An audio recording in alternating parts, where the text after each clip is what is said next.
H.R. McMaster, At War with Ourselves, My Tour of Duty in the Trump White House.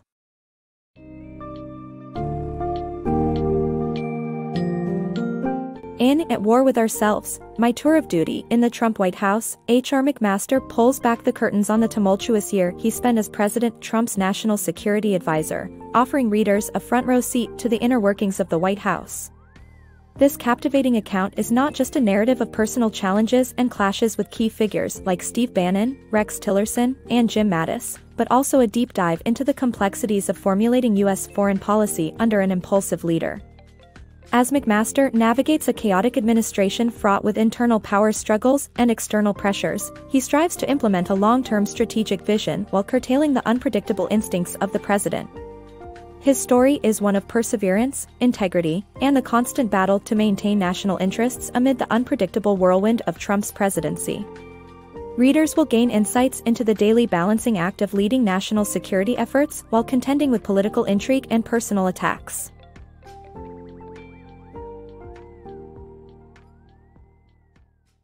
A tactical shift. February 2017 finds the White House in chaos as President Trump grapples with a crisis. His national security advisor, Michael Flynn, has just resigned, prompting Trump to urgently seek a stabilizing force. Enter H.R. McMaster, a brilliant and respected general whose reputation for straight talk transcends political divides. Unbeknownst to him, the call he receives from the White House Deputy Chief of Staff invites him to a pivotal moment that will redefine his career. Within a day, McMaster meets Trump at Mar-a-Lago, joining the president in a conversation that begins with trademark Trump flair. The president, surrounded by newspapers, jestingly points out that McMaster has received unparalleled acclaim in the press, even ribbing CIA Director Mike Pompeo about it. But pleasantries quickly fade as Trump delves into pressing matters like North Korea, China, and ISIS. McMaster's concise and strategic responses strike a chord with Trump, especially when he underscores the significance of a holistic military strategy, integrating diplomatic and economic efforts alongside defense. This broader perspective resonates with Trump, who seeks more than sheer military might. As their discussion ends, Trump, visibly impressed, asks McMaster when he can start. Ready as ever, McMaster replies without hesitation, sealing his fate as the new national security advisor. Less than a day later, he steps into this paramount position, fully aware of the weight the role carries. McMaster's tenure is marked by unyielding dedication, but it's not without conflict. His steadfast approach and refusal to compromise ruffle feathers within the administration. Just over a year later, he exits the White House, his impact undeniable, albeit short-lived, marking a turbulent chapter in both his career and the presidency. Power struggle at the NSC. When he stepped into his new role at the National Security Council, NSC, the first challenge McMaster faced was the unexpected presence of Steve Bannon. Bannon, previously Trump's chief strategist and former leader of Breitbart News, was an odd fit for the nonpartisan council. McMaster recognized that Bannon's involvement invited chaos and leaks, threatening both the NSC and the administration at large. He embarked on a mission to curtail Bannon's influence by highlighting his disruptive presence to President Trump. Tensions mounted between McMaster and Bannon, culminating in a decisive April confrontation, where McMaster convinced Trump that removing Bannon from the NSC was essential for restoring order. Trump acceded, marking a rare compromise. Although Bannon's official role was reduced, McMaster knew he had made a formidable adversary who could still exert influence from the shadows. By summer, McMaster had successfully instilled stability within the NSC with regular meetings and structured decision-making processes. He shifted the focus towards a comprehensive, long-term national security strategy that extended beyond reactionary measures. This strategic foresight aimed to reinforce America's safety and stability in a more sustainable way. Yet, McMaster faced the Herculean task of maintaining this order under an unpredictable and impulsive president. Like Lyndon B. Johnson before him, Trump was vulnerable to manipulation, especially from those well-versed in stroking his ego. Bannon excelled in this, even after his departure from the council.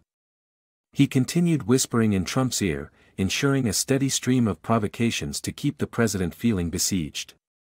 To McMaster, Bannon and his followers were reminiscent of the mischievous witches in Macbeth, sowing discord and poisoning minds. The formidable general found himself confronting not just a chaotic administration and the president's mercurial nature but also the enduring and stealthy machinations of Bannon. Determined, McMaster grappled with the difficult question of how to achieve his objectives amidst these formidable challenges. Navigating presidential impulses. Working alongside President Trump posed unique challenges, yet General McMaster found a way to navigate this unpredictable terrain. Realizing that restraining Trump's impulses was nearly impossible, McMaster shifted his strategy to keeping the president rooted in national interests. Preparation became his most essential tool. Before an important National Security Council meeting on Afghanistan, McMaster introduced Trump to soldiers who had just returned from the battlefield. These first-hand narratives offered Trump a lens into the ground realities, effectively challenging his preset notions. This ingenuity didn't stop at words. McMaster understood the power of visuals too. By showing Trump contrasting images of Kabul under Taliban rule versus its 2017 condition, he made the human impact of American military decisions more palpable. These engaging visuals captivated Trump, offering clarity on policy implications. However, McMaster often encountered a president riddled with self-doubt that led to last-minute policy reconsiderations. For instance, Trump hesitated before delivering a key speech about the administration's Afghan strategy. Uncomfortable with the idea of nation-building, he required persuasion to continue America's mission in the region. In moments such as these, McMaster reminded him of strategic long-term gains, encouraging him to make decisions for the country's welfare rather than individual rapport. This approach succeeded, though it required Trump's reluctant compliance primarily due to McMaster's influence, which the general humbly deflected, emphasizing national priorities over personal relationships. Despite meticulous preparations, Trump's spontaneity sometimes resulted in diplomatic chaos. Before addressing the United Nations, for instance, Trump impulsively added an aggressive phrase about North Korea, leading to international turmoil. McMaster's role then pivoted to damage control, steering focus back to America's broader interests amidst the upheaval. Managing such scenarios felt akin to traversing perilous high ground, yet by selectively choosing his battles, McMaster managed to temper Trump's erratic tendencies, at least periodically, though challenges loomed ahead. Power struggles unveiled. As the months passed, escalating tensions marked the relationship between McMaster and Trump's key cabinet members, Rex Tillerson and Jim Mattis. Ideally, this trio would have crafted synchronized foreign policy strategies, yet a power struggle made this collaboration elusive. From the outset, McMaster faced distrust. Tillerson, wary of interference in State Department affairs, actively sidelined McMaster's National Security Council (NSC) team. His refusal to engage them in discussions delayed vital decision-making and hindered McMaster's ability to advise the president effectively. In contrast, Mattis, while sharing McMaster's general background and a desire to temper Trump's impulsiveness, preferred direct dealings with the president. His inclination to bypass standard NSC procedures exacerbated tensions, blocking McMaster's access to military leadership and complicating cooperation on crucial issues like Iran and North Korea. This approach heightened discord within foreign policy circles and fragmented any cohesive strategy. By late June, this discord became visible in a particularly charged meeting where McMaster calmly attempted to bridge his and Tillerson's differences. Yet, Tillerson's stance was uncompromising. He sought greater control for the State Department in shaping presidential advice and resisted the NSC's inputs, viewing them as encroachments on his department's authority. McMaster, grappling with internal and external pressures, faced additional challenges when calls for his resignation echoed through alt-right media. With backing from figures like Bannon, a campaign against him took shape, suggesting his previous decisions might be catching up with him. Thus, tensions compounded both within the administration and from outside forces, leaving McMaster ensnared in a complex web of political maneuvering and opposition. McMaster's disillusionment. McMaster encountered an unexpected barrage of accusations that shook his footing in the White House. Branded as a globalist potentially undermining the president's agenda, and even accused of being anti-Israel, his reputation was under siege by a cacophony of forces amplified by Russian bots and trolls. Despite holding on to Trump's public support, the chaos around him intensified, with threats extending to his team, fostering a toxic atmosphere and deepening isolation. Navigating this tumultuous environment, McMaster aimed to sustain pressure on U.S. rivals, focusing on regions like Syria and Afghanistan. Yet, the president's unpredictable policy shifts undercut these efforts, allowing nations like Turkey and Russia to capitalize, while U.S. allies voiced their discontent over erratic American strategies. Every step toward strategic guidance seemed thwarted, reflecting a constant cycle of progress undone. The turn of 2018 and the World Economic Forum presented a crucial juncture. Despite swirling rumors about his potential exit, McMaster concentrated on preparations for the event, seeing it as a pivotal moment to steer the administration's focus towards confronting China's economic encroachment. However, during the flight to the summit, he struggled to stress the necessity of outlining a firm stance on China to the president, who was more enthralled by the sensationalism surrounding his attendance. Trump's speech at the forum centered on extolling America's thriving economy and inviting global investment, sidelining McMaster's strategic priorities. The blend of America First rhetoric aimed at pleasing the global elite diluted the core messages McMaster intended to project regarding China's competitive threat. As airwaves buzzed with the spectacle of Trump's appearance, McMaster felt his pivotal strategic insights and messages were overshadowed, failing to reach the intended global audience.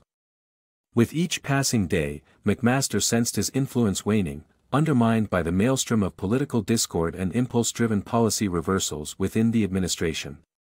His aspirations for long-term, coherent strategic planning were persistently obstructed, leaving him grappling with a growing sense of futility in his efforts to stabilize U.S. foreign relations and maintain pressure on key global adversaries.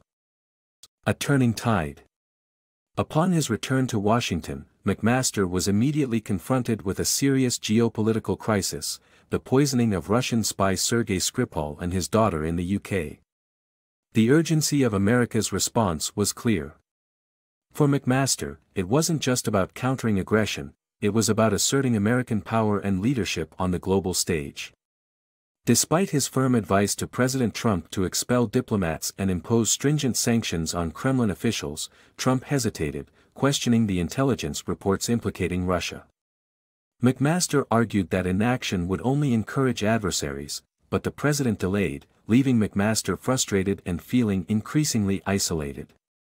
In time, Trump expelled 60 Russian diplomats, marking a major diplomatic action reminiscent of the Cold War era. However, McMaster's position within the administration grew increasingly tenuous. Former allies like Chief of Staff John Kelly started handling important matters without McMaster's knowledge, indicating a shift in his status within the White House. Speculation in the media and whispers within the West Wing signaled that his tenure was coming to an end. As the seasons changed and Washington speculated about his future, McMaster maintained his professional demeanor, executing his duties conscientiously. Yet, on March 22, the anticipated call came. Trump informed McMaster he'd be replaced by John Bolton, a move signaling a shift to a more aggressive national security approach. Despite the transition's bittersweet nature, McMaster offered his aid, including briefing Bolton on crucial issues. On his last day as National Security Advisor, McMaster expressed profound gratitude to his colleagues at the NSC for enduring a taxing year alongside him. As he departed the White House, the sight of blooming cherry blossoms around the Jefferson Memorial seemed to reflect both an ending and a beginning, capturing the poignant mix of challenge and renewal that defined his tenure.